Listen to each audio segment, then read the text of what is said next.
kapuso, bantay biyahe pa rin po tayo ngayon dito sa isa sa mga bus terminal dito sa Cubao. Dahil nga long weekend, dahil sa Lunes, holiday, at yan po ay pinagdiriwang natin ang National Heroes Day. At sa mga sandali pong ito, nakikita natin, pasado alas 7 na po ng umaga, ay medyo maulan po no, dito sa Cubao, sa ating kinaroroonan. Makikita natin, kahit na medyo maulan po, ay tuloy-tuloy naman ang dating ng mga mangilan-ngilang mga pasahero sa mga sandaling ito. Ang sinasabi ng pamunuan ng bus terminal na ito ay after lunch, inaasahan talaga yung dagsa ng mga pasahero na inaasahang aabot hanggang 7,000 na mga pasahero. No? Kahapon, isa rin pong holiday, nakapagtala po ng 4,000 na mga pasahero na dumating dito dahil Ninoy Aquino Day at yung ilan nag-advance na ng kanilang alis papunta sa kanilang mga probinsya. Sa ngayon nakikita natin na nakapila pa rin yung mga bus dito, naghihintay ng mga pasahero. Ang sinasabi sa atin din ng pamunuan ay nasa 30 to 40 minutes yung interval ng alis ng mga bus na ito.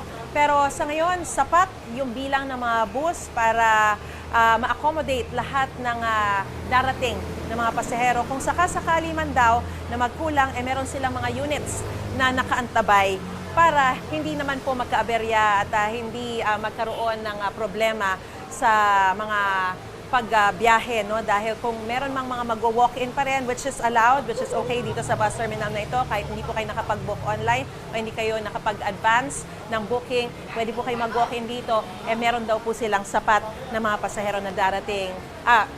May sapat silang mga bus na mag-a-accommodate sa lahat ng mga pasaherong darating dito sa bus terminal. At sa Lunes naman po, inaasahan yung pagbabalik ng mga pasahero rito, inaasahan naman na aabot hanggang 10,000 yung mga pasaherong darating o magsisibalikan by Monday dahil pasukan na ulit sa Martes. At abiso rin po ulit ay agahan natin yung pagpunta dito sa bus terminal para hindi tayo magkaaberya kung sakali may mga inspection pa at kung kayo ay maghahanap ng mga tickets, at least meron kayong sapat na oras para makuha yung biyahe na nais nyo.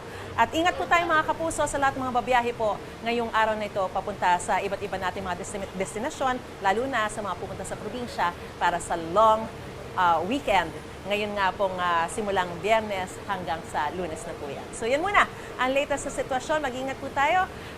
Balik po muna sa studio mga kapuso. Gusto mo bang mauna sa mga balita? Mag-subscribe na sa GMA Integrated News sa YouTube at tumutok sa unang balita.